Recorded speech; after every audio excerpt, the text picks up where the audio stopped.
I am recording and you are good to go. Awesome. Welcome back, everyone. And it's just amazing to see just where everybody's from. I always forget we have such a geographically diverse group. I mean, all the way from Alaska to Germany to Southern California. I mean, it's pretty amazing stuff. So I'm kind of smack dab in the middle of all of y'all with in here in Central New York, at least the way I see it. The world revolves around me, right? No, I'm just kidding. So the one thing I wanted to share with you all from last week's investing class that I did not, I don't think I got the chance to, and I think it's such a cool thing to just have. So I'm popping it in the chat panel here. It's just a great, number one, it's a great conceptual tool so that when you say the words S&P 500 or stocks, and then you look at this and you see what it is, and you see that it's literally 500 boxes that are all, some are big, some are small, some are red, some are green, and all the tickers you see on those, all the symbols or all the names of the companies. This is the S&P 500. You say, well, what is it? Well, here it is. This is the S&P 500. It's 500 of the largest companies traded in the country. And this is a really, really cool heat map that I use all the time in my counseling and my teaching, just to kind of drive that point home. And you can check out anything. What you see here is the one-day performance of these stocks. So this is where they closed today. Apple, as you can see, the big one. Can I just jump in, Derek? We can't actually see what you're seeing, but while you're getting us to that place, right now we just see the PowerPoint. Yep. While you're getting us there, for those who are watching the recording, it is finviz.com. That's Yes. finviz.com/map, map.ashx. It's been a very long day. So I'm finviz.com, map.ashx. You got it. Yeah. Thanks for that. And I was, and sorry about, I didn't toggle over to that piece when I was speaking about it, but what I was saying is you can see it now, right, Summer? Yes, I can. Thank you. Okay, great. So as you can see, this is it. This is the S&P 500. If you click on the link and you're like, oh my goodness, what's going on here? These are all just your stocks. These are companies that you can own shares of, and they're broken down by sectors: technology, communication services, consumer cyclical, defensive, industrials. And then they're further broken down by industries like software infrastructure, consumer electronics, credit services, etc. So I just think this is a really handy tool. And as you hover over these companies, you can see what's going on with Disney. It's up 6.27% today, so pretty good.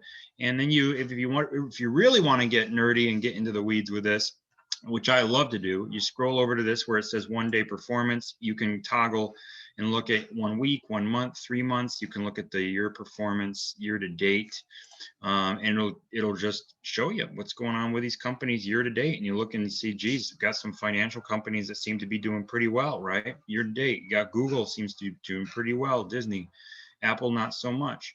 So this is just a really nice, not only conceptual tool for yourself, but also I find it to be a helpful counseling tool. And it has some deeper analytics that you can drive down into, like PE and dividend yields, stuff like that. So anyway, just wanted to share that with you all because I love it and I think it's a cool tool, and I don't think we got a chance to share it last time.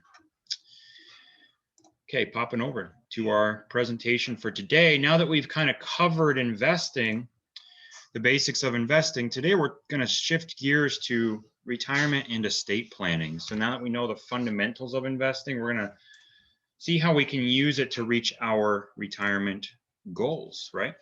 So planning for retirement, okay, some of the things that we can do as financial counselors is we can start to help people kind of put together their retirement vision and start to create a basic budget. That's one of the things that we're really good at, right, as accredited financial counselors, is helping to educate about how to make a budget, the types of things they may want to consider as they're developing that transition into retirement, and so on and so forth, and linking them up with really good resources to inform their budget, like having the SSA.gov or Social Security estimates on hand, and things of that nature. Okay, so we'll talk about planning for retirement. Saving for retirement is when we'll transition to kind of thinking about the different vehicles that are at our disposal to do that, like retirement accounts, tax advantaged and tax free and all those fun accounts. And then estate planning is where we'll kind of wrap things up with some basic estate planning. And obviously the bottom line there is, We don't give investment, tax, or legal advice, meaning that we're not like licensed stockbrokers here. We're not licensed estate planning attorneys, unless of course you are. But for those of us who are not, that's something that we really want to think about. We want to think about where's that line between educating about investing for retirement and saving for retirement and thinking about these accounts and giving advice as to what to do, what account to open, how much to contribute, certainly what investments to buy or not to buy. Those are the types of things that it gets into the realm where they're going to need a financial planner, a financial advisor, licensed planner, etc. Okay, so just keep that in mind as we go through. That's something that I tell every single person that I counsel every week. We have a disclaimer that says that this is for informational purposes to help you inform your strategy. It's not investment, tax, or legal advice. You should consider whether it's appropriate for your needs and, where applicable, seek further advice from a professional counselor. And that's the disclaimer. So we're all about education here. And thankfully, there's a lot of educating that can be done about retirement planning. So let's start with you, because I feel like this is a great way to kick things off. Do you feel like you are on track for retirement? And it may be, simple yes or no may pop into your head, but I think I'd probably go one step further and I would say, why or why not? Why or why not? Let me see, where's my chat panel? I think it's hidden somewhere.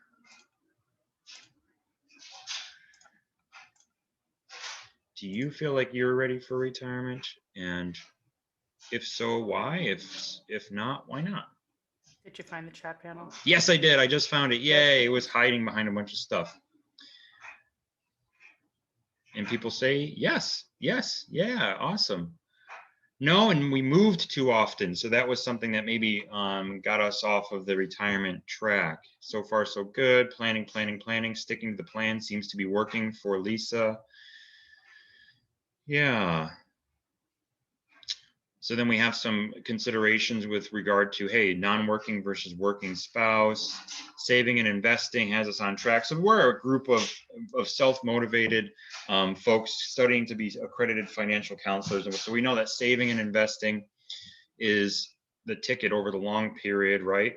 And certainly I've been investing in my 401k since my 20s. So time is of the essence when it comes to retirement planning and making sure that you're set up the right way.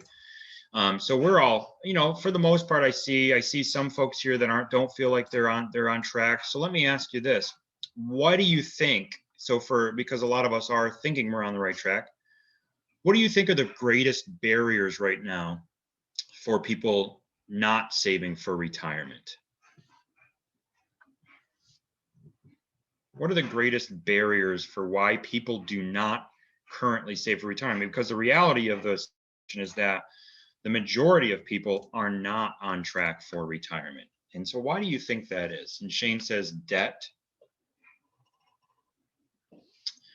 maybe lack of access, as Lisa mentions, to employer-sponsored plans, okay, like 401ks, 403bs, those types of plans. And that's probably very true. Not prioritizing saving for retirement. Yeah, absolutely. It's a priority, right? You have to put it in the priority list. And like Amy, a lot of people are living paycheck to paycheck. I know that we've all probably seen that statistic. 7 to 8 out of 10 people are living paycheck to paycheck. It's really difficult, right? When you are trying to keep food on the table and keep the lights on and kind of pay the bills, to be future facing when you're trying to just get by today.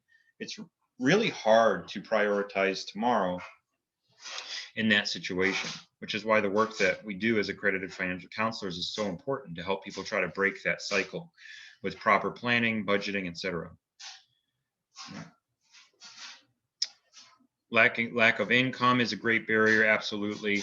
Living for the now, wanting the money for today and not thinking of the future, already says that. And I've run into that where people are actually choosing to live for the now, and it's they understand that it's at the expense of their future. And those are some of the hardest conversations when it comes to people who are saying, what, I don't, I'm gonna use the money while I can enjoy it, and I'll figure it out later down the road with regard to retirement. I've heard that more than half a dozen times from people And that's a hard one. I mean, and that's when you have to really get into open-ended questions to try to lead them down a path of awareness around, what happens if things don't go exactly according to plan, et cetera. Intimidation of investing, Shane, absolutely, that's there. We talked about that a lot last year. High cost of housing, Lisa, yes. I mean, geez, in some of these places where you're spending 50% of your take-home pay just on a place to live, it's really difficult to invest for retirement. Yeah. Not being able to keep emotions in check. I like that one, Tom.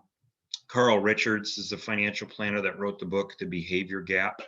And that's where he's talking about, we make very emotional, irrational decisions based on fear and based on, the market going down. And so we sell when we're supposed to be trying to either continue to dollar cost average or try to find more money to get in there. So yeah, emotional decisions is tough.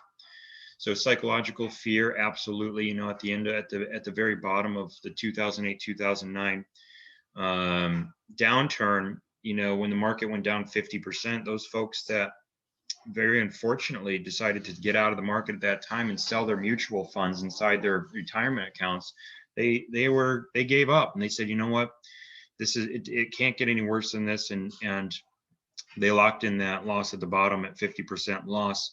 And unfortunately, a few years later when it did recover, they didn't go along for the ride back up. And so that is a huge risk when it comes to not being informed about retirement investing, but also not being properly allocated for your own personal risk tolerance, right? Don't know where to start. There's too early to think about retirement. Oh my goodness, I've heard all of these. Absolutely. They don't understand the power of compounding interest. Oh, yes. Yes. I mean, everything that you all are saying is absolutely, they're great reasons why accredited financial counselors and people that do what we do are so important. And honestly, it's a lot of job security, isn't it? Because the statistics show that just the vast majority of folks are not on track to be able to retire with as much as they would need to, self save and fund their own retirement. So the vast majority have to live off of public programs like Social Security, which is why it exists, right? But there's a lot of pressure on that program because people haven't saved enough. So those are all great and great correct answers as to why the biggest barriers to retirement saving. And I think too, just general lack of education is a big one. So when we talk about retirement, I think about the old, the traditional. When we think of retirement, we think of age 65. In the older days of living and working at a company for 40 to 50 years and getting a nice pension and working until 65 and having that be full retirement age and start to collect Social Security, start to collect your pension and ride off into the sunset, right? And those days are more or less coming to a close because of the mass exodus and shift away from those defined benefit plans, which are those pensions, right? And a shift to defined contribution plans, which are those plans where we contribute to them and the responsibility is on us. And so the responsibility is on the investor, on the individual to plan accordingly. What's nice about that is that if you actually know what you're doing and know how to make a plan, you don't necessarily have to tie when you retire to when you can start drawing Social Security. You can retire as soon as you can replace your income, can't you? And this is why the FIRE movement, which is financial independence, retire early, has just become so popular, is because people are realizing, oh my goodness, if I cut down my expenses and save enough that I could just live off of my investments, I can retire at any age.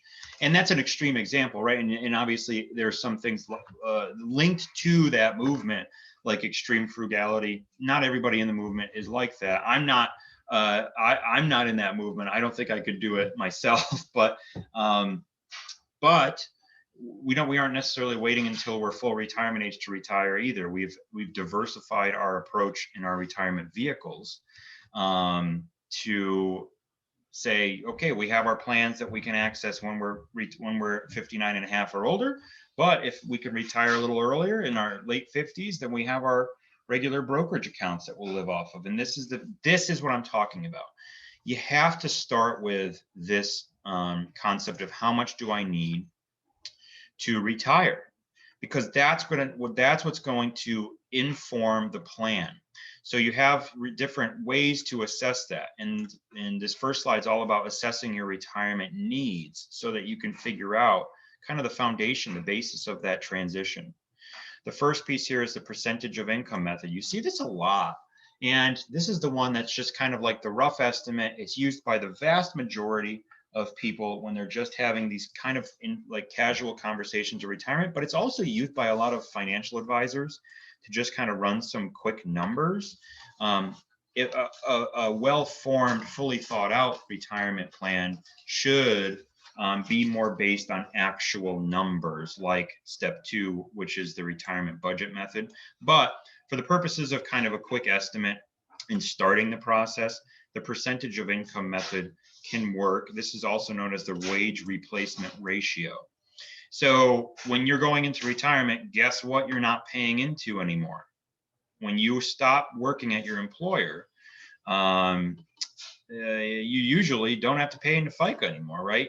If you choose to stop working at your employer and you can just do whatever you want for a living, and you choose to be self-employed, then you may still pay into FICA, but you'd have to pay the entire kitty, which we'll talk about in a moment.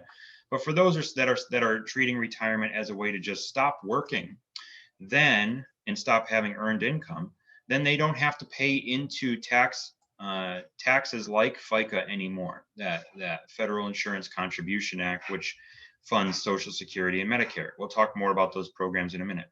So you don't have to count that in your calculation. If you were to retire tomorrow, how much would you need to live? Well, if you were to retire tomorrow, you'd be in retirement. So you don't have to calculate, you don't have to include what you are contributing to your retirement accounts in what you would need to live in retirement. Makes sense, right? So if you're contributing, $200 a paycheck into your 401k, and then tomorrow you retire, you're not going to be contributing $200 paycheck a month anymore into those accounts, so that you don't need that to be part of your estimate of how much you need to live month to month in retirement. And then any work costs, if you travel for work, if you have to buy equipment or machinery, etc., to do your job, if you have to, pay for continuing education, you don't have that cost anymore if you're not working. So you can subtract that as well. For people who are thinking, down the road when I retire, I'm going to have, and this is a very common desire, is to have a paid off the mortgage, right? So that's another thing, that if they say, well, when I retire, I'm not going to have a mortgage payment. And if they're on track to do that, then they don't need to have that as be part of it. So this might inform this percentage of income method to say, I think because I don't have to pay these taxes and all these other things in my mortgage potentially, that I could make it by, if I were to retire tomorrow with no mortgage and none of that stuff, I think I can make it by on 80% of my current income. And that's just one thing that you can do. And that might be too high, that might be too low. Sometimes people say 70%. The thing I see most with this specific method is that people underestimate how much they're going to need to live in retirement. And the really big reason why is because of healthcare costs. Okay. If you don't have if you're going to retire anytime before you can take Medicare, at age 65, then you got to have a healthcare solution in place. And so that's going to cost you some money. And not to mention, it's just the largest expense overall for folks going into retirement is healthcare costs. The latest average is about $250,000. So that is the real big reason that I see people underestimate using this method. So that's just something for us all to be aware of. The second method is the actually creating a budget, right? So this is like, you think you might be able to retire in 1 to 3 years, you're getting close, and you actually have some informed, anticipated expenses there, and you can actually run this thing as a pilot. You can test this budget a year before retirement to ensure its viability. And I love this. This is obviously, the ideal situation when you can actually test it and figure out, oh, am I able to actually live on what I projected I would need? If not, then you got to do some tweaking, right? If you say, oh my goodness, I really underestimated how much I need. I thought I needed, I thought I could make it by using this percentage of income with 80% of my take-home pay, but I tried to actually putting it into this budget and living off of it, and it turns out I actually need like 90%. And then so you might have some decisions that you have to make. You may have to, work for another year, for example. Keep working. Maybe that means even part-time work, okay?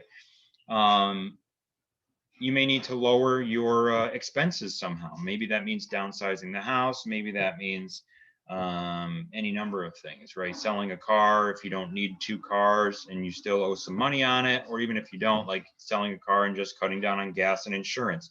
So there's ways to kind of tweak this, but that's what an informed process will kind of bring you to, is being able to start, have real data to figure that out. The other way, which I think is obviously the most mathematical in the long term, so this is like a mid to long term projection tool that I think is very useful, is to use retirement calculators. They will require some existing financial knowledge, which is why I think it's helpful for accredited financial counselors to help educate about how the calculators work and how your clients may want to use them to just crunch some numbers for themselves in addition to or before they talk to a planner. These can be some great tools. I really do like this FINRA retirement calculator. And I'm just gonna real quick pull it up to show it to you, because we only have 35 slides tonight, so why not, right? While you're bringing that up, I just want to tell everybody, I personally consider the FINRA calculator the most conservative calculator I have ever found. So if you can make your retirement work with the FINRA calculator, I feel you're probably more confident than the average person. It does also, though, require a little bit more financial knowledge. It does. So let's look at what that means and and how you can even tweak it a little bit if you feel like it's if you feel like it's too conservative. Although I think conservative when it comes to planning for retirement, the best approach, because then if you're wrong, then you're wrong in the right direction, right? Yeah, you need to switch your screen. We still don't see the calculator. Yep, I'm switching it right now. Yeah, cool. Thank you. Yep. Also, by the way, I try to do 2 things at once, but I'm not very successful.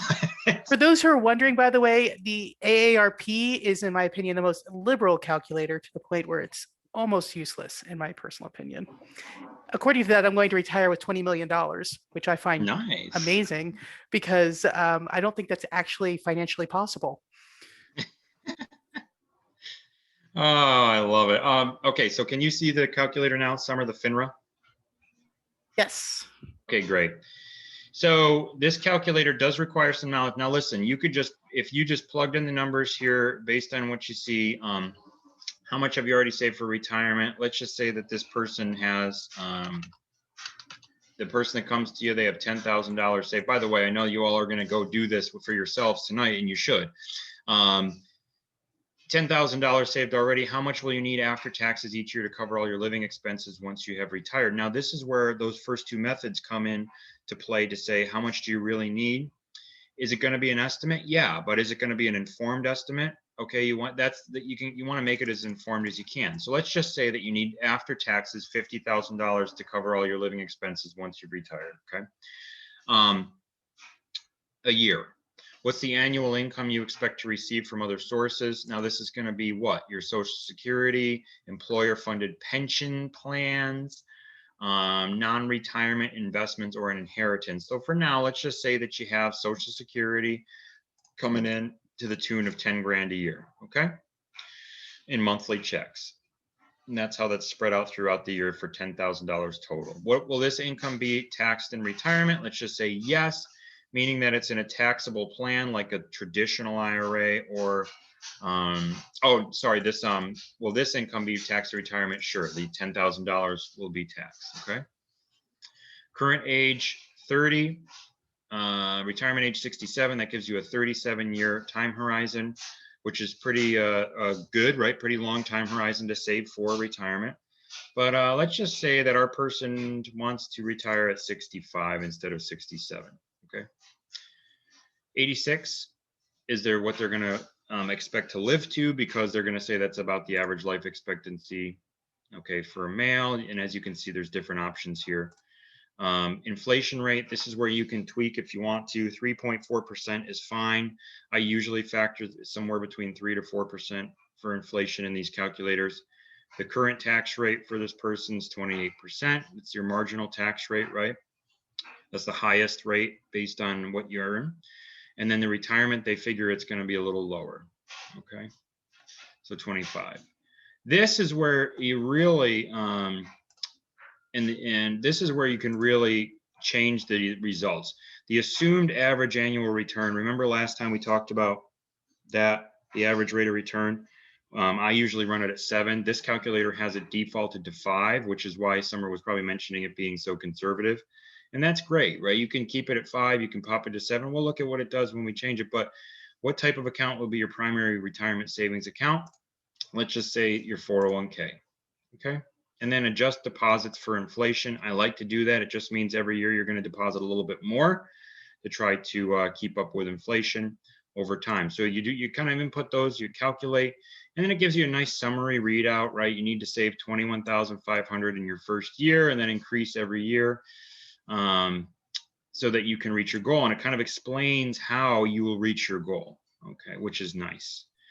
It does give you kind of a chart to show you. You're going to get all the way up to 3.3 million at 64.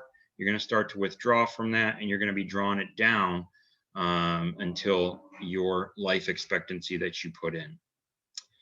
And then kind of gives you some details, a little chart to show you month, year to year, how that works. So I think this is a cool tool. The only thing the only limitation I see about it is that, so by the way, so you need to save 21,582 in your first year and a little bit more every year after that to reach your goal, okay? Which your goal to do what you want to do is 3.3 million in 37 years. So if you just tweaked that average annual return up to 7%, then it goes down to 12,000 in your first year, okay? So you can see the difference that one variable makes. And so I would encourage you to stay moderate to conservative on that, just so that you and your clients are saving enough. Because again, you don't want to undersave just because you over projected your average annual rate of return. So as you can see, with a little bit of background knowledge on the variables, this is a very, very cool and useful tool. Again, the only thing I don't really particularly love about it is it assumes you're going to be drawing down your account for your life. I will also say, it doesn't show any kind of range. It assumes exactly 7%. Yeah. And it also assumes not only do you increase your contributions for inflation, but you not only do you increase them for inflation, but also by your rate of return. So you're starting at 12,000 or 21,000, which is already really close to your 401k max. Right. I just remember at one point it said I had to save more than I was actually making to have yeah, it doesn't take into account what you can actually do. Yes, that is true. Right, but it does give you the math, if you want to try to strive for it. So it's a cool tool. But what I was saying was, so you can see the slide again, right, Summer? Yes. Okay, great. It doesn't tell you what you would do if you didn't want to draw down your retirement account. A lot of people don't want to draw down their retirement savings all throughout retirement and die with $0 in the bank. A lot of people want to leave some money to their heirs, right? And so that's a different method of drawing down your retirements. What we just saw was your capital, utilization method. If you want to preserve your capital, preserve your account, then you would just have to figure out, and there's something out there called the 4% rule that says if you withdraw 4% from your retirement accounts, then you'll be drawing from the growth and interest. You'll be leaving enough in there to keep growing over time, and you'll be able to make that thing last. The data shows 30 years or more, but if it's in normal markets, then into perpetuity, like forever, which is the idea. Now, a lot of people say that's too aggressive. It should be like 3.5% or 3%, and it's like, okay, fine. Let's just say that 3.5% is the deal, and you need $50,000 a year, right? You need 50 grand a year.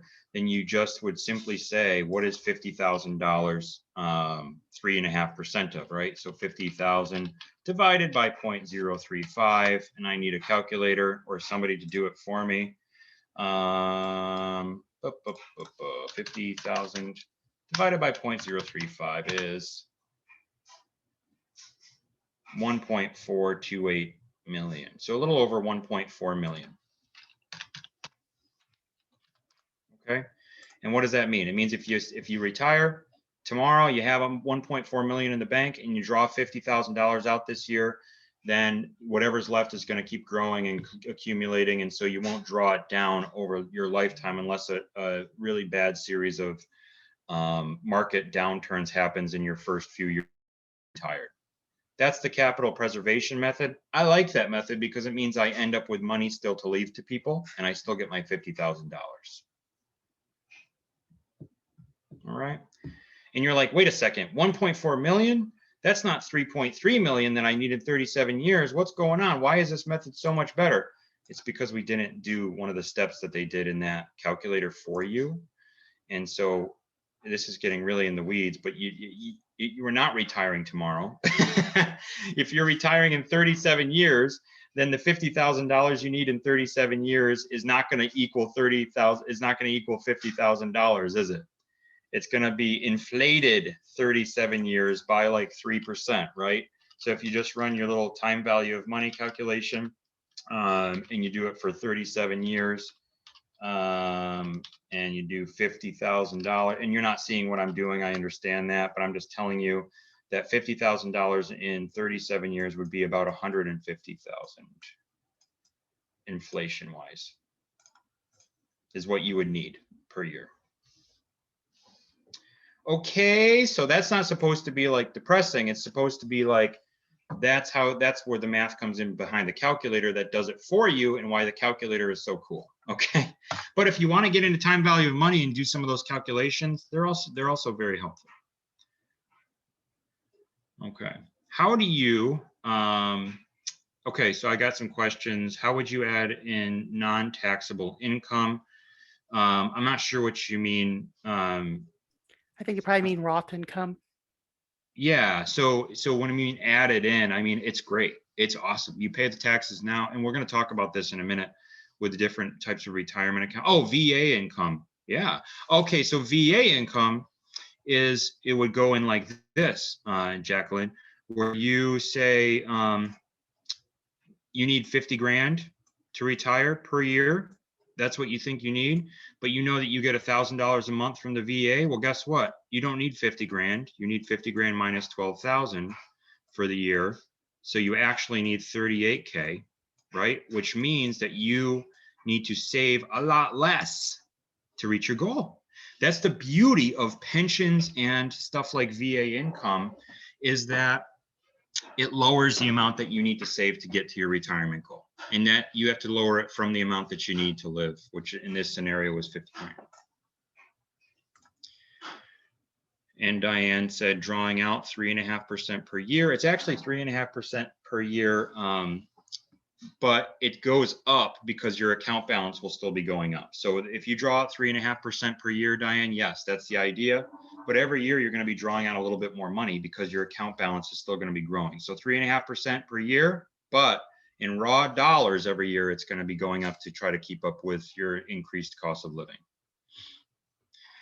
How do you think your clients feel about retirement? Well, we kind of talked a lot about this already. Like, what's the barriers? How do they think it's feel? Like it's very far away. Um, like it's too abstract. Like they're never going to get there. Like those are all the things we've been talking about at the beginning of this session, right? And so trying to help them understand some of the things that we've been learning about, you know, the time value of money, the wonder of compounding growth, how it's never too late to start, never too early to start. These are all wonderful things to try to help folks just start and just try to keep it simple. And I think using a retirement calculator and thinking about what's inside their 401k at work as an investment option is some of the easiest ways to start. So let's talk about basics, starting with retirement budgeting. Again, budgeting for retirement is best done just before retirement, but that's not, you know, it's not a luxury that you have when you're 30 to 40 years out. So you have to work with something. So you can do some of the things that we talked about earlier, whereas to, you know, factoring out the mortgage if it's paid off and inflating and compounding the number that you'll need by using a time value of money calculator or just a simple formula to the actual amount that you're going to need the day that you retire in 30 years. If you can base this on real numbers, it's going to be more powerful. The common modifications before someone goes into retirement include decreasing their income, obviously, but not all the time. Sometimes people retire and want to still work, or they have other income from rental properties and that sort of thing. Decreased taxes for sure. That's always a nice perk of retiring. Decreased or increased entertainment. I see a lot of people increasing their travel budgets and their entertainment in retirement. Increased medical expenses, that is common, as I mentioned earlier, and then increased travel. Using the budget to determine the required income needed to increase savings, delay retirement, or work part-time in retirement. And these are all the things that we talked about earlier. Like, so what happens if we do all this and we find that, oh my goodness, like I'm going to be short $5,000-$10,000 a year? Well, that's a great place to be if you're like, well, you know what, I can go pick up a part-time job and make $5,000 a year, and I can still quote unquote retire from my current position this year. Some people, you know, just working one more year at your current job can have a tremendous impact. So that's why practicing living on a budget for 1 year is such a smart idea. So you actually figure out before you cut ties to your full-time job, whether what you're trying to do or not is realistic. So let's review a little bit. Let's recap. How can clients prepare for retirement? What are some of the ways we talked about?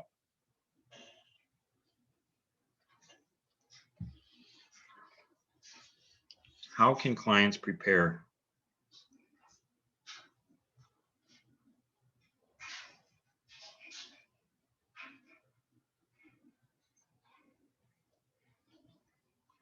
Plan. Yes, Artie. Decrease debt is a huge one. Try living on that budget now. Yeah. Cutting expenses, and right. And, you know, cutting expenses is absolutely, you can only cut so far, right? You can only cut so deep. Maybe working longer is one of those other options, but planning for retirement is decreasing debt, getting to realistic expenses that you know that you can live at a comfortable quality of life for all of your retirement years, right? Saving and investing, living below your means and saving for the future. Yeah. And I like Lisa's, look at all the what ifs, like, you know, those what if scenarios, make sure you have proper insurance coverages in place, and so on and so forth. Oh, okay. Yeah. So Social Security and its limitations is another thing we're going to talk about here next, Michael. So try living on your retirement budget for a year, increase your savings, pay down debt, apply for Medicare, make a plan. So you said Social Security, Michael, but here's the other thing is that health care is how are we going to transition to retirement with regard to health care coverage? And so here it says apply for Medicare, and that might be something you can do if you're almost 65. Otherwise, you have to figure out something else like healthcare exchanges, private health insurance, COBRA, those types of things for healthcare. So let's talk about living in retirement. So we just talked about preparing for and kind of saving for retirement over time, and using calculators and those types of things to help understand how much you'd have to save. Let's talk now about living in retirement and drawing an income. So in retirement, there's obviously many sources of income, like pensions. This is going to be, again, less common now, but still out there, right? Especially for government employees, military, those sorts of occupations. Social Security is by far the most relied upon income source for those living in retirement in our country. Employment during retirement is another way to have income come in, obviously. Rental income from properties, living off your investment income, which is the goal of a nest egg, right? Annuities is another form of retirement income, and royalties are other residual income for sure. Annuities, we don't get into it a lot here in this series, what they are, but they're an insurance product, right? They're an insurance product that pays out a stream of payments to you in case you live too long and outlive your money, right? They can also be structured in as part of a retirement portfolio plan to take some of the pressure off of your retirement savings. And they come in different flavors, right? They come in a lot of different flavors. So it's one of those things that they'd have to, somebody has to be talking to a good financial planner who actually knows how these things work, because annuities can be complicated and costly, and they're not for everybody. All right.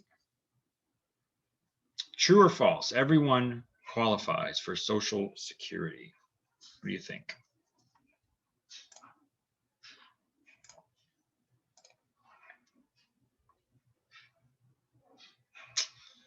Hey, you guys, you got it. It's false, right?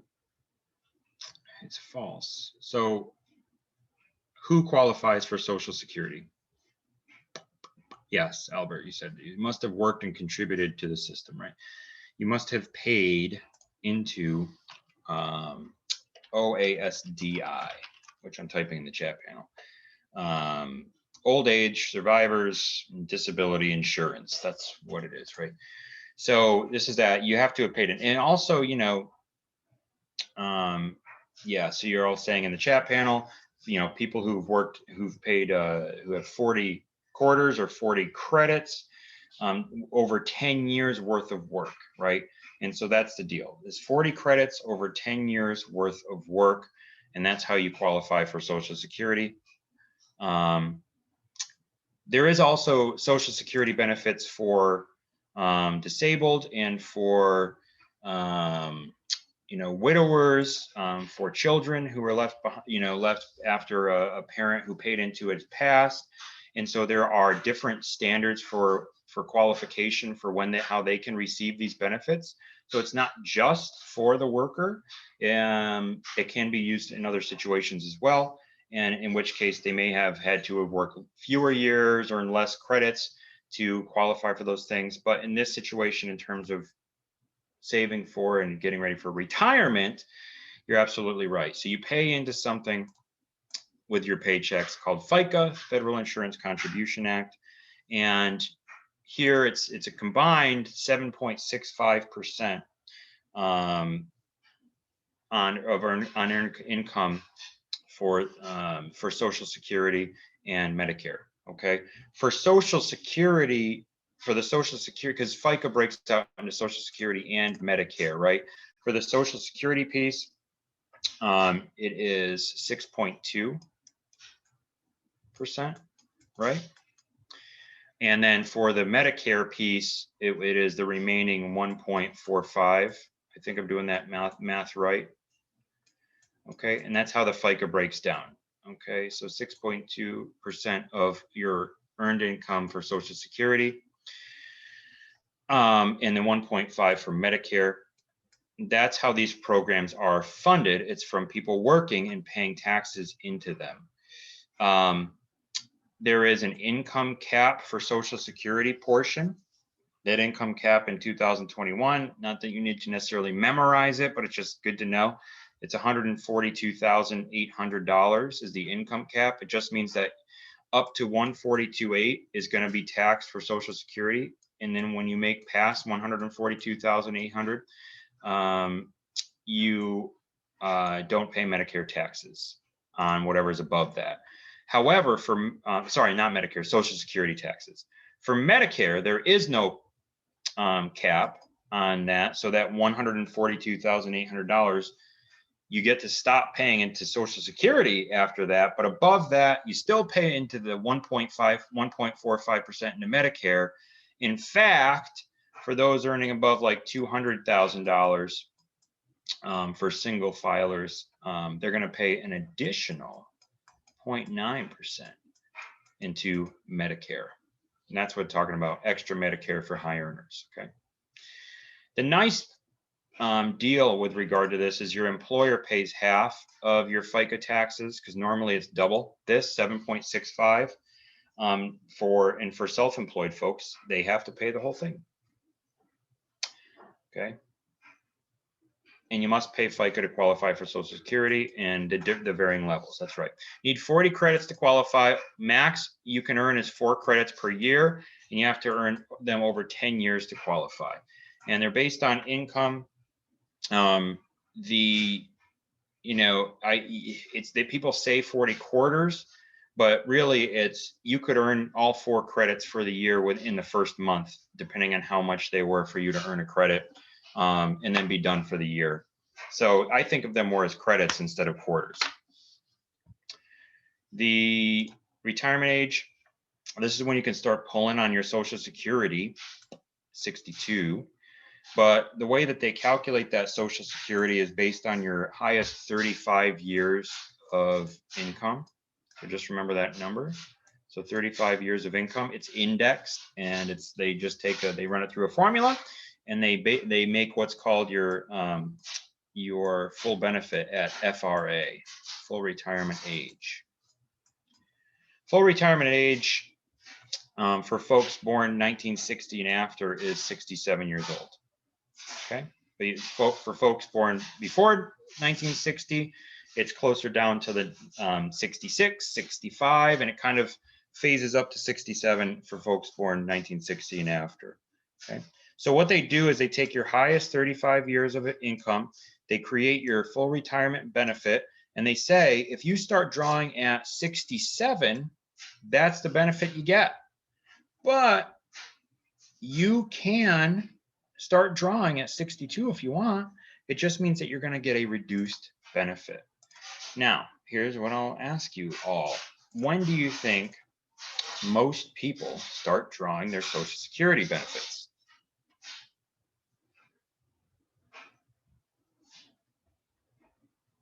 Statistically, by far and away, most people start drawing at 62. Why? You already answered it. I'll give you a hint. Most people start drawing their Social Security benefits at 62 because they didn't save enough for retirement, and they want to stop working. So statistically, most people start drawing. If you want a handy chart, a very easy to read chart on the deduction of the full retirement benefit, I'm just popping that in the chat. And the general site for all things Social Security is ssa.gov, but I put a link in the chat panel, ssa.gov/benefits/retirement/planner/age reduction. And that's just a nice chart. Shows you if you had $1,000 full retirement benefit and started drawing it at age 62, it would be reduced by like 25%.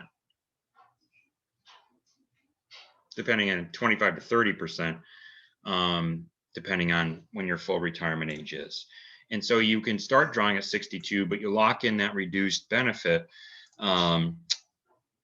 If you wait until 67, you get the full benefit, but you can actually wait even longer till age 70, and it goes up. It still goes up by about 8% per year. The longer you wait. Past age 70, there is no benefit to waiting because it won't go up anymore. Okay, but again, 99.9% of people start drawing before they get to age 70, just because they didn't save enough to even have the option. So that's a very, very fast overview of the Social Security program. There's a lot of ins and outs to it.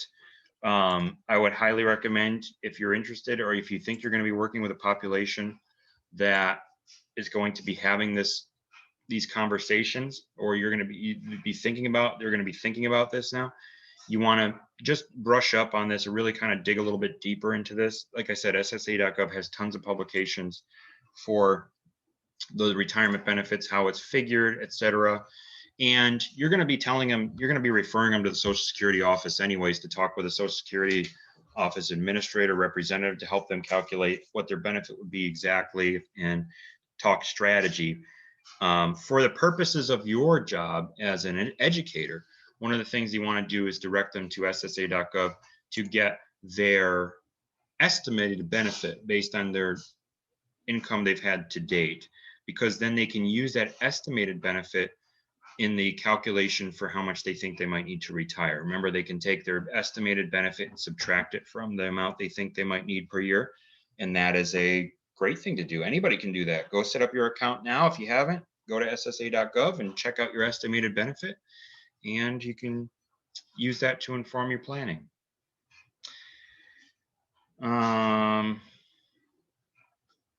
All right, there's some questions here. Do you have to pay Social Security tax if you are still receiving paychecks when you are 70 years old? I don't know if there's like an age cutoff as to how long you pay into the program. My assumption is that as long as you have earned income, you're gonna be paying FICA out of it, but I'm not sure. I've never checked into that. Summer, do you know? Maybe she can check it out. I was slow to unmute. Do you have to pay if you're still receiving paychecks when you're 70 years old? So my uncle actually did that. He did have to pay, and then they return the money to him at the end of every year. Say that again. It kind of sped up a little bit. Oh, sorry. So my uncle actually worked past 70, and apparently his company pulled it out, his Social Security out every year, and then every year Social Security gave it back to him at the end of the year. Nice.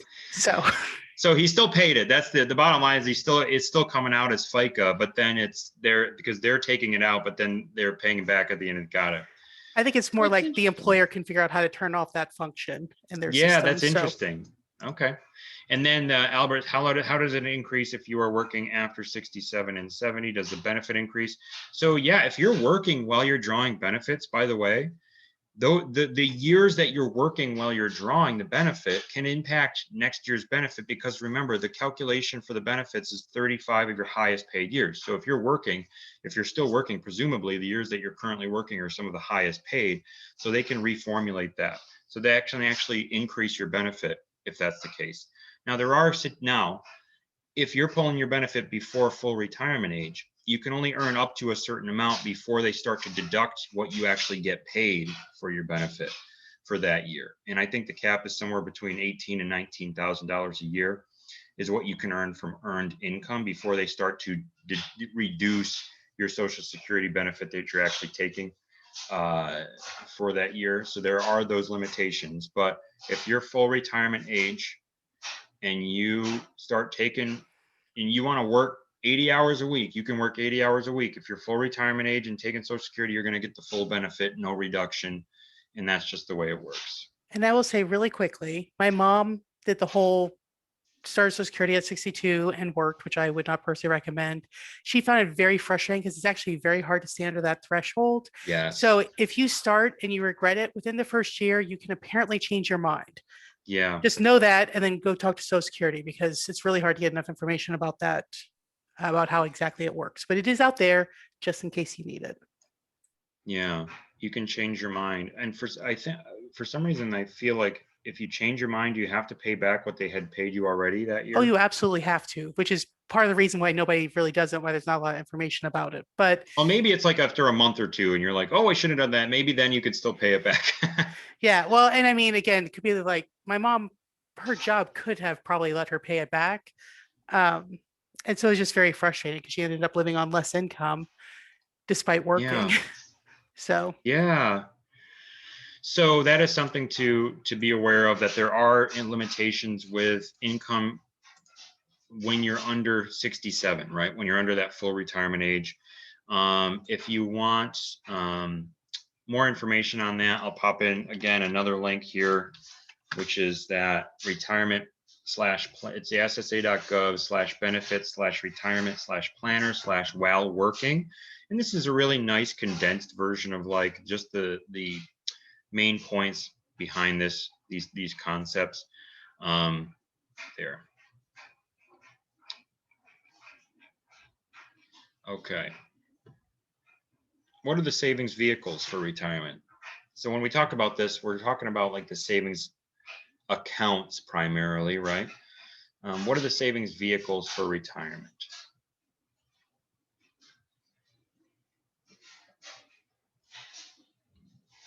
IRAs, 401ks, and there are others, right? Investments, right? So what we've mentioned with HSAs, IRAs, 401ks, 403bs, these are tax advantaged retirement accounts, right? And then Michael said investments. Yeah. Cash and cash equivalents for sure. The closer you get to retirement, you might find somebody that recommends a bucket strategy where they may say, hey, you have X number of dollars, you need 50 grand to live off of. So I would recommend you liquidate enough to live off of the first, 3 to 5 years. Just liquidate that, have that be in your cash bucket, and then have a midterm bucket that's still invested, conservatively, and then have a long-term bucket that's invested more aggressively so that keeps growing. That's something that's become more and more popular in the financial planning world. But that's cash, right? You're keeping a piece in cash. Home equity, okay, is another thing you can use to live in retirement, especially with things like reverse mortgage and stuff like that. There's a lot of restrictions and complications to those as well, so you'd want to make sure that you knew what you were getting into. But the main vehicles we're going to talk about here are IRAs and employer-sponsored plans. IRAs, individual retirement arrangement or individual retirement account. There's two different primary flavors that people know about, the traditional and the Roth, right? The traditional IRA, you can make contributions into these things, and those contributions are going to be tax deferred, meaning that you get to deduct them from your taxable income in the year that you make them.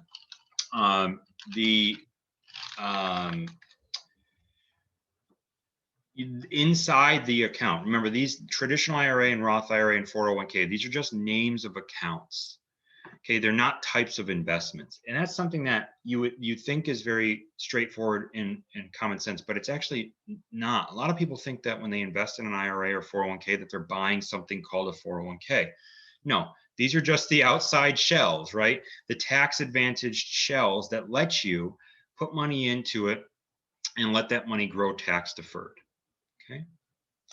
With a traditional IRA, because you didn't pay taxes when you put the money in, when you take the money out, all that money is taxed at ordinary income, whatever you take out after age 59 and a half, because if you take it out before age 59 and a half, you'll have a 10% penalty in addition to the taxes. Used to be that the mandatory withdrawals for IRAs was 70 and a half. Now, because of the Secure Act, which was passed a few years ago, the mandatory withdrawal age is now 72. They call these required minimum distributions. And what this is it's the government's way of saying, we want our tax money. We've been letting you grow it for so long. We need that money now. So they're going to start requiring you to take money out of your IRA and your traditional 401k at 72 years old. And they're going to base it off of a table based on how long you're expected to live.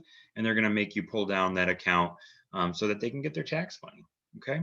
And then if you leave it to whomever that inherited IRA, unless it's a spouse, whoever receives it, the beneficiary will have to pull it down.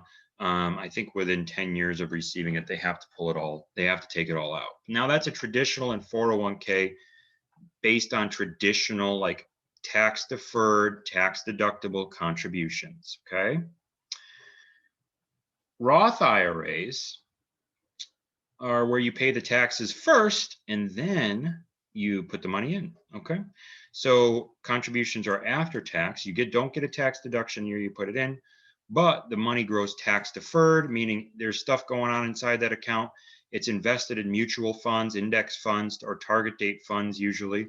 And there's some buying and selling from the fund managers inside, but no taxable events get passed through the shell to you. And so, and then if you make qualified withdrawals later in life, those withdrawals will be tax-free, which is pretty awesome. Even the growth, you didn't pay taxes on the growth, but you don't have to with a Roth distribution, which is really, really cool. Roth IRAs are awesome. There's penalties for withdrawals of the growth before 59 and a half. The nice thing about Roths too, that a lot of people don't know, is that contributions, you can get your contributions out at any time without penalty. Not that I recommend it, because it's earmarked for retirement, right? But they don't care if you take your contributions out, as long as the market value of them are still what it was when you put them in, right? Because you already paid taxes on it, so the IRS doesn't care. There's a 5-year waiting period for making qualified withdrawals on the growth of your account, meaning you got to have a Roth IRA, or by the date that from the date that you set up your first Roth IRA to the date that you want to start withdrawing on the growth without any penalty has to be 5 years. You can open other Roth IRAs within that 5 years, but that first Roth is what starts the timer, right? A lot of people, when they leave a job, will convert like their Roth 401k to a Roth IRA, and that starts its own timer. But so this is 5-year holding period that you just want to kind of be aware of for Roth contributions and distributions. Do you have to pay FICA on a traditional IRA withdrawal? No, it's just added as taxable ordinary income, Michael. Lisa, if you are a high wage earner, if you're a high wage earner, you don't qualify to fund a Roth. Okay, that's not a question, it's a statement, and you're right, yes. So Roths do have income phase outs, and traditional IRAs do not, but they do have deductibility constraints if you or your spouse are covered by a 401k at work. So 401k is the work version retirement plan, and it's what most people use to invest for retirement because it's the most commonly available and known about, right? So 401k is kind of the main vehicle. And so here's where we can keep it simple for folks. How do I start? Well, do you have a job? Yes. Do you have a 401k? Yes. Do they have an employer match? Yep. Great. So you want to just invest up to the match, and inside that 401k, you're going to choose, between their mutual funds. You're going to choose, maybe they'll have index funds or target date funds. And our job is to educate about what those types of things are and how they work, so that somebody can feel confident about making a choice inside their account. We can't tell them what to invest in, but we can tell them how mutual funds work, what expense ratios are, index funds, how they work, how they're a little cheaper, target date funds, how they work, and they're kind of like the set it and forget it type of approach. That's what you're going to see in most 401ks. The employer sets the rules. The employer picks the funds that go inside, usually 20 to 30 options. Whereas with an IRA, you're going to have access to the unlimited number of options that are available to you out there in the universe. Okay. There's contribution limits to these, right? The IRAs are going to have like $6,000 contribution limits for those under 50 years old, $7,000 for those 50 and older for the IRAs. Not each. You have that contribution limit applies to all of your IRAs, meaning like if you wanted to open a traditional and a Roth, you can do that, but your limit if you're under 50 is 6K altogether. So you could put 3K in one and 3K in the other. You get the picture. 401ks contribution limits are higher, which is one of the benefits to them. And I think last time I saw it was like 19,500 for the contribution limits for a 401k. And there's now a lot of, so a regular 401ks tax deductible 19,500. There are now, most folks are now offering Roth contributions. So you can, the money that you put in can be Roth. You can do it after tax into a Roth 401k, which is pretty cool. Okay. Okay. So we got some questions here. Do we recommend someone investing in a 401k if the employer does not match? Again, it comes down to accessibility and convenience. And is this the way that you are going to actually get money invested for retirement? Having it come directly from your paycheck, because that's how a 401k has to be funded. You can't just write a check into a 401k like you can into a traditional or a Roth IRA. The traditional and Roth IRA you can do on your own online. You can do it through a full service brokerage firm. You can do it through a bank. You're going to send them money throughout the year. With a 401k, that's coming straight from your paycheck. So if that's the way that you know you're going to invest, even if they don't match, maybe that's one consideration as to why you'd want to do it. Or you look on the flip side with the Roth IRA and the traditional IRA and say, you have more to choose from, they may be easier to administer, or if you like even more of a DIY approach and you want to have a Roth IRA on Vanguard or Fidelity or Charles Schwab or whatever, that might be the way you want to start. So it really depends on the person's style and preference is what I would probably be asking questions about tomorrow. And also how much they can contribute, because an IRA is limited to $6,000 or $7,000, depending on how old they are. Well, right. Yeah. If their employer doesn't offer a match, but they can contribute 50 grand a year or 20 grand a year, then maybe and by the way, they can mix it up, right? They can do some in the 401k and then they can do some in the Roth, which I know a lot of people will do stuff like they'll do the employer match and let's say their employer matches 5%. So they'll invest 5% into their 401k. But the overall, they want to be investing 15 to 20% for retirement. So they'll go outside and do the rest of it in a Roth IRA. If they max out the Roth IRA and they still have money, they'll go back to the 401k. So there's different ways you can mix and match these vehicles. And at the end of the day, you're saving money for retirement. I don't care what account you choose or what investment you pick or your asset allocation, et cetera, et cetera, et cetera. The most important thing is that you're actually saving money for retirement. Because statistically, that's the problem. The problem is not, by and large, asset allocation and the type of account you use. It's that people aren't saving money. So there's a lot of really great questions to ask there, but that's the kind of the bottom line. The 5-year rule for Roths. Yeah, so it just means that from the time you open your first Roth to wanting to draw out any of the growth on it without penalty, given that you're also 59 and a half years old, has to be 5 years. There's a 5-year holding period. Remember, that does not apply to your contributions. If you put $1,000 in a Roth and you need that $1,000 in a year, you can take it out with no penalty.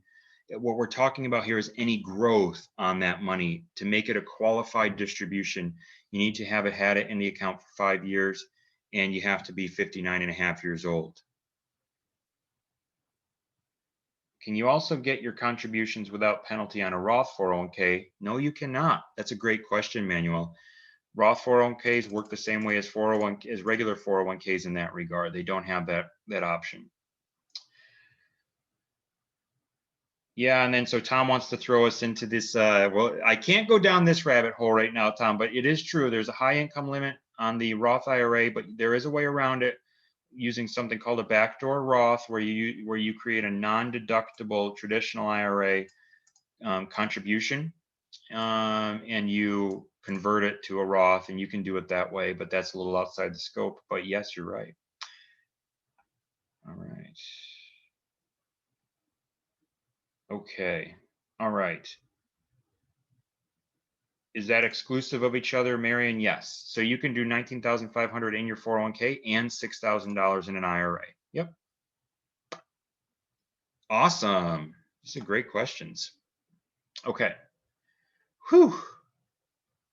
Let's talk a little bit about estate planning. All right. Now that we talked about all those things, let's talk a little about estate planning. And again, we know that this is not exhaustive. Like we could spend an entire hour talking about retirement accounts, right? We certainly could. But I kind of led you through my basic scheme, my basic formula is A, does your employer offer a match? If so, that's free money on the table. You take it you take it if you can, because that's 100% return on your money that you only unlock if you invest for the match. On top of that, you can decide, do you want to go outside to a Roth IRA to try to get that Roth benefit, or do you want to just stay put? Maybe your 401k is a Roth 401k. The Roth IRA has a lot of flexibility that the Roth 401k or 403b doesn't, because it can be that backup emergency fund, but we don't really want people to think of it that way, because then they'll be pulling money out from their retirement savings willy-nilly, right? Maybe without having to. So that's kind of the general thought process. I think at the end of the day, again, if they're just getting money invested, that's the most important thing.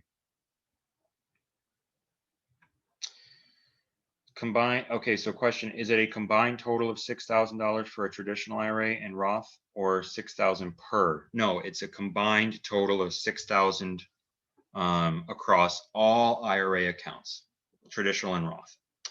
You can also have SEP IRAs and simple IRAs through your employer, but those are like employer sponsored IRAs. So those do exist, and they have their own set of rules apart from traditional and Roth IRAs. So just know that those are things that you'll want to look at if you get questions about them from any clients you might work with.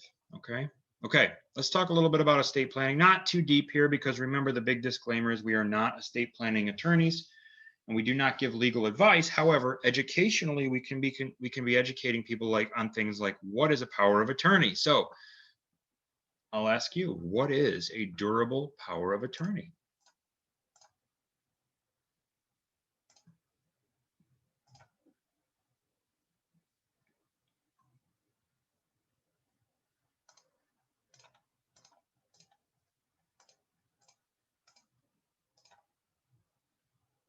Anybody? Anybody?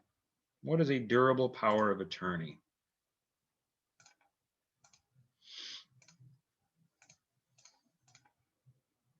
A durable power of attorney. Well, just think about what a power of attorney is. So, okay, here we go. So power of attorney designates a person to manage your financial affairs should one become incapacitated or not able to make those decisions. That's right. The power of attorney is, it doesn't have to be, but okay, so a durable power of attorney does that if you become incapacitated. A power of attorney in general is just a legal document that gives somebody else the ability to act for you. They can make financial decisions, they can make legal decisions. That's the power of attorney document. They can have broad legal authority or limited depending on how the document's drawn up, and they can make decisions about your property, your money, your medical care. These are things that powers of attorney can do. The durable piece is what we're keying in on here, if incapacitated. There's another version of this that is very important, and that's if it is a springing durable power of attorney. Okay. No, durable is not only medical, it's also like financial, etc. Okay, it can be I'm just using those as examples of big decisions that powers of attorney can make, like medical and financial decisions. Durable, that would be in that case. Springing durable is when they get their power to do that only when you become incapacitated. If it's a durable power of attorney, they can do that tomorrow, even while you're walking around and you're talking and everything's fine. If it's a springing durable power of attorney, that power only becomes turned on when you become incapacitated. So if you work with a good estate planning attorney that delineates between that, they're gonna, that's kind of an important bit, right? So my wife is power of attorney for me for those types of decisions, but I have another person or two designated as a springing durable power of attorney for healthcare decisions and that sort of thing. Should it come to that? The will. What is a will? We probably all kind of know, but what is it formally?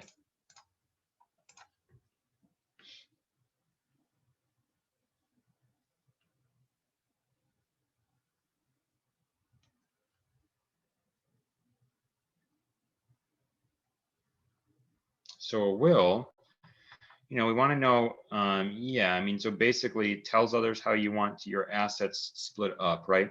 So it's a legal document. So remember, we're going back to what the basics. It's a legal document that communicates the wishes for the dispensation of property independence. I think of a will primarily as a safety net. It's a big safety net. When you have a will, okay, and you die, you're going to go through probate, okay? So probate, that's that legal procedure, okay, that's in a court. And, many states have their own types of probate courts, and the court is going to appoint somebody to take control of your assets and use those assets to pay off the debts of your estate and to distribute what's left to your beneficiaries. That person is usually called the executor or the executrix. That's all laid out in your will. If you die without a will, that is called dying intestate. And when you die intestate, the court then decides what happens with all your stuff based on it going to next of kin after they're able to pay debts. And in that case, they just name a court-appointed individual to be in charge of that, not an executor of your choice. Okay? So here, the reason I call the will a safety net is because you can bypass the will by doing something very simple. You can name beneficiaries on your accounts. So if you name beneficiaries on your, if you name transfer of death beneficiaries on your checking account, your savings account at the bank, if you name beneficiaries on your IRA and your 401k, those accounts will pass straight to those people without going through probate, which is awesome. They get that money in so much faster and so much easier. If you just name them as a beneficiary on your account, it bypasses probate. Anything that's not named as a beneficiary has to go through this probate process according to the will. And that's the thing that can take some time. There's fees associated with it. The executor has to be paid and figure out what's going on. So that's it. But you need a will to be that safety net, okay? The difference between a will and a trust is that a trust is an actual account, or a trust is basically an account that you can transfer assets into that can be managed by somebody else, so they're outside of your purview or your control. It can also have its own taxable identification number. A trust can become its own legal entity so that it takes some of the things out from under you and passes it through into this account that's called a trust. And then when you die, those items will also be transferred to the beneficiaries of the trust according to the document. So that's another way that you can bypass probate, but it's not a will. It's an actual, it's a different legal account. Okay. And yeah, you can, I mean, your house is part of your estate, so you can leave your assets to beneficiaries in your will according to that. I know a lot of people will actually transfer their house into a trust if they're trying to get it out from underneath their ownership. Why would they want to do that? Well, because in retirement, long-term care is a huge expense. So people who don't have millions of dollars saved up that can self-pay their way through a nursing facility or or at-home care, they may need to spend down their assets to qualify for Medicaid to have Medicaid pay for a nursing home. And so if they transfer assets out of their name, that's one way they can accomplish it. However, there's a Medicaid does have a 5-year look back to say, hey, did you transfer anything out into a trust to try to get out from selling it and giving us the money? Or, so there's a lot of legalese here when you start to get into trust formation and trust usage. That this is where we definitely start recommending folks to a good estate attorney. But know what it is, right? We know at probate, we just talked about that legal process where the wishes in the will is carried out. The benefits and strategies for bypassing probate, I just went through that in terms of, your beneficiaries get the money faster, they get the stuff faster if it's going through a will, or if you have named beneficiaries, or if it's going through a trust. Those are ways you can bypass probate, and it just means that your loved ones are getting your goods that much quicker and easier, right?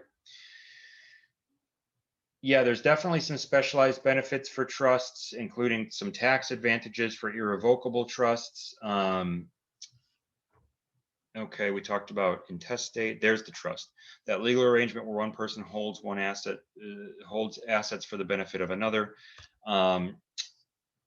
Who should get a trust versus a will?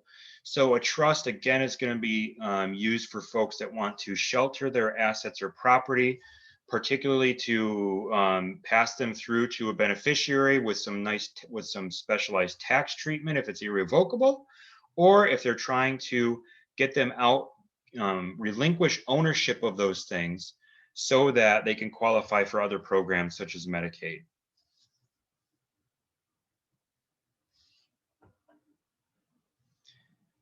Okay, so I just said some words: revocable and irrevocable trust. Okay, so what is revocable trust? What is irrevocable trust? These are some basic types of trusts that you might want to know about. So does anybody know the difference between revocable and irrevocable trusts?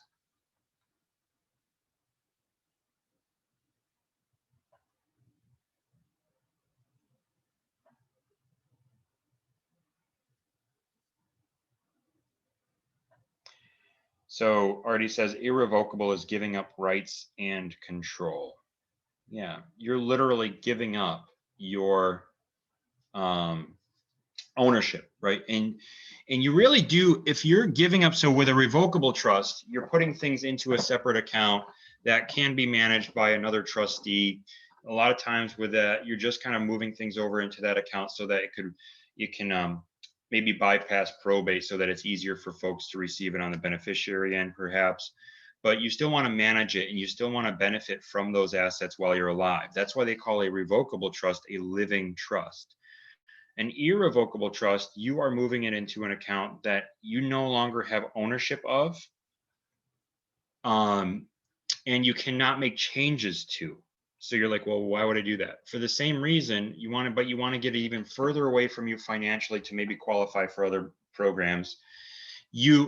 If you want to qualify for things like Medicaid and you move things into an irrevocable trust, you actually can't even benefit from the irrevocable trust. But in other cases, in any other, if you need to, you could still draw dividends and other things from the irrevocable trust. That's something that can happen, even though you don't own them. You can still benefit from them if that's the way that it's developed. But again, just know the difference. Revocable, you still can make changes. You still have some ownership. Irrevocable, it's permanent. You can't change it. And those are kind of the big key takeaways you need to know certainly for the purposes of this session. Anything beyond that, you're going to want to do some deeper research, but probably refer to an estate attorney. AFCs are qualified to give clients advice about wills and trusts. True or false?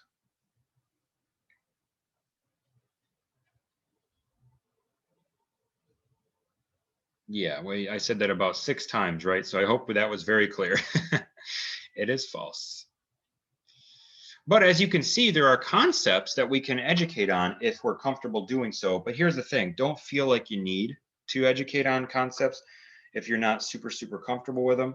Just know the basics and know where to refer folks to, and you'll be doing them a service, trust me, especially if you know a vetted, trusted professional who knows their stuff. And here's what I'll say, knows their state probate laws. If you can find somebody in your area that you can refer clients to that knows their state specific probate laws, you'll be doing your clients a great service, okay? Because you can go to LegalZoom and you can make a will, but it's not going to have the teeth that a legal document would have if it's created by a good estate planning attorney that really knows their stuff on state probate. So that's just one idea. What is the estate tax exemption amount for 2020? I think this is like our last question. What's the estate tax exemption amount for 2020?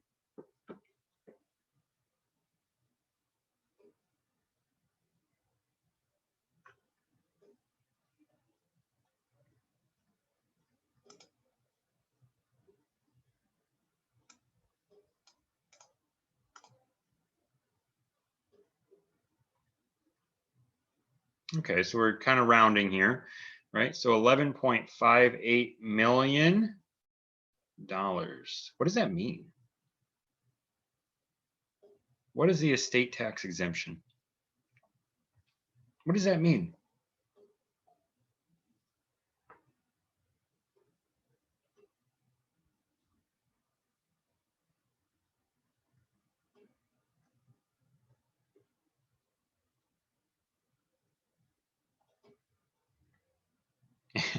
Summer. It means most people don't pay estate tax. That's exactly what it means, especially through 2025, right?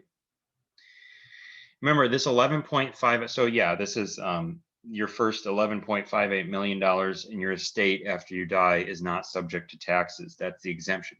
Okay. So pretty good. It's only through 2025. At 2025, unless Congress extends it, it's going to go back down to like 5.5 million. Okay. Every year you can give gifts to people and to the tune of 15 grand a year, right? And you can do that with no tax, but anything above 15K per year to per person is also going to be applied to this estate tax exemption. So that's actually called the estate tax and gift exemption. But again, you'd have to be very generous, right?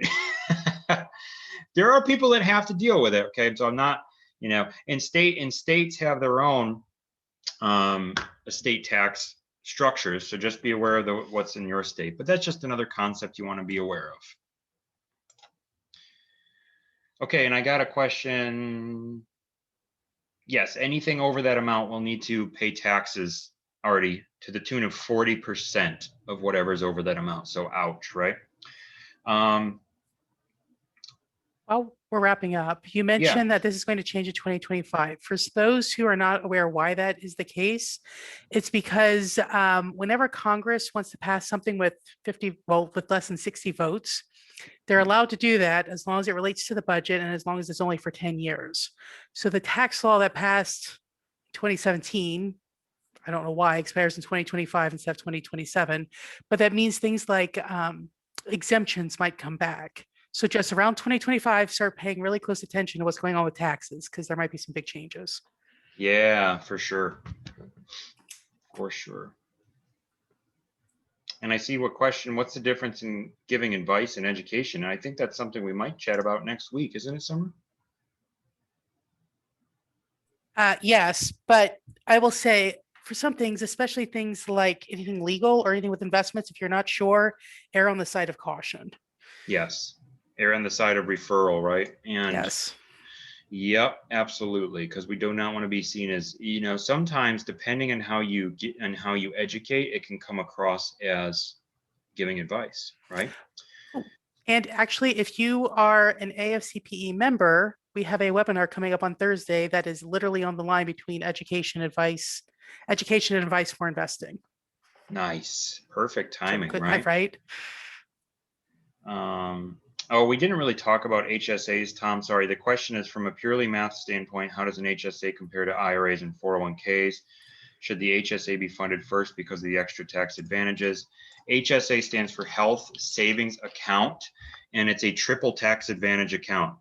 The contribution limits, though, are lower than IRAs, Tom. It's only about $3,500-ish a year, but they're awesome because if you think you're going to be using money for qualified medical expenses, if you put 3,500 in or 7,000-ish dollars in for a whole family per year, that's money you can deduct from your taxes. You can invest it in mutual funds. It grows tax deferred. And if you use it for qualified medical expenses, tax free. So it's triple tax advantage, even better than a Roth IRA, right? In that regard. So so in that way, they are very cool. And if you have access to one, we talked about you would need to use it in conjunction with a high deductible health plan. So not everybody has access to them, but if you do, it's a great piece of the pie that you do want to take into consideration because you can build that account up every year, max it out, and then you could use it in retirement to go towards these crazy high healthcare costs and do it in a really tax advantaged way. So that is a very cool consideration. Yes, thank you. But just consider many HSAs don't actually have an investment component. The one I personally use, for example, does not. So I'm capped at a 1% interest rate, which is less than inflation. Yeah. So there's a lot of factors beyond just the taxes for these to consider. But if it has that investment component, it can be really attractive. Maybe not so much with the 1%. So by the way, you own your HSA. That's where it's different than an FSA. So you keep it with you. probably have to roll it over depending on who your company is, but there's some, but not a huge number of organizations that'll take HSAs from individuals. It's one of the reasons I'm kind of stuck with 1% because at least I'm not paying fees. Mhm. So awesome. These are some great questions. Love it. OASDI. Very, very cool. Derek, what is OASDI? Old age survivors and disability insurance. It's just a fancy word for Social Security insurance, and it's part of FICA, which is Federal Insurance Contribution Act, which also includes HI, which is hospital insurance, also known as Medicare. So there's just a lot of acronyms, but it's just Social Security and Medicare. That's yeah, and I would say I wouldn't worry too hard about the acronyms, except the most common ones like SSA or FICA. Yeah. Okay, well, it is time. Does anybody else have any other questions? And then we'll go ahead and